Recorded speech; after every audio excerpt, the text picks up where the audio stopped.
bah justement, est-ce que cette vision du chef de l'État portée à son arrivée au pouvoir, d'assainir l'environnement des partis politiques, de les réduire, est-ce que cette politique, cette vision a prospéré aujourd'hui? Est-ce qu'elle est efficace? Est-ce que les résultats sont bons?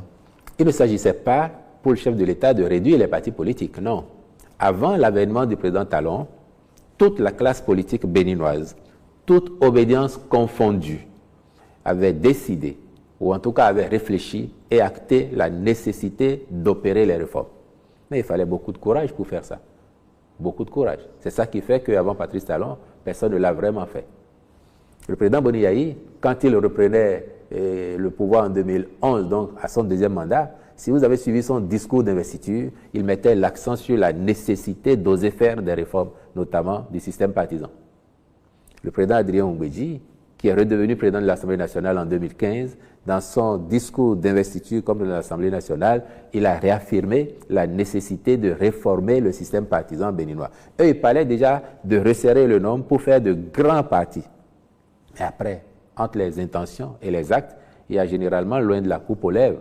Mais le président Talon a décidé, lui, de rester fidèle au diagnostic qu'il a fait en tant que candidat et à l'engagement qu'il a pris de procéder à ces réformes.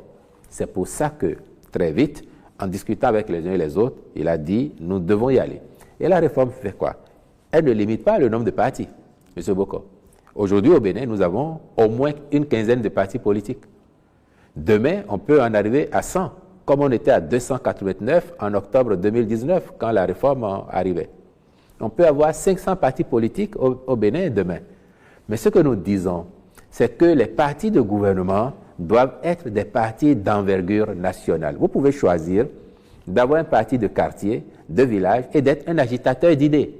Mais si vous décidez d'aller conquérir le suffrage des populations pour avoir le pouvoir d'État, la magistrature suprême par exemple, on vous demande d'être présent dans tout le pays. Si vous voulez aller aux législatives et enlever des sièges de députés, on vous demande d'avoir au moins 20% des suffrages dans chacune des circonscriptions électorales législatives et nous en avons 24.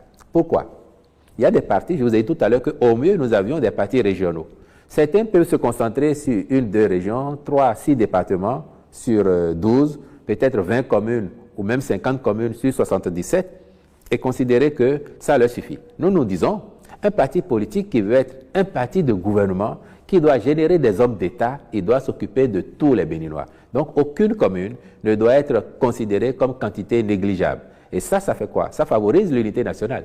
Ça favorise les regroupements. Donc, vous pouvez être sans leader politique, décider à l'aune des prescriptions du code de vous mettre ensemble, quitte à avoir des courants qui s'animent librement au sein des partis. À quoi vous sert-il d'avoir 20, 30, 50 partis qui, pris individuellement, ne pèsent pas grand-chose, alors que vous avez la possibilité de vous mettre ensemble, de gérer vos contradictions, d'avoir des courants qui s'animent et de commencer à devenir grand, beaucoup plus grand avec le temps et de vous imposer. C'est ce que nous voulons pour que, à terme, au Bénin, il y ait 2, 3 grands partis qui s'altèrent au pouvoir, qui ont une idéologie et les populations savent quand elles ont voté pour tel parti, voilà à quoi on s'attend. Quand elles sont satisfaites, elles le reconduisent. Quand elles ne sont pas satisfaites et qu'elles changent avec telle autre obédience, voilà à quoi on peut s'attendre. Et ça donne de la lisibilité à l'action politique.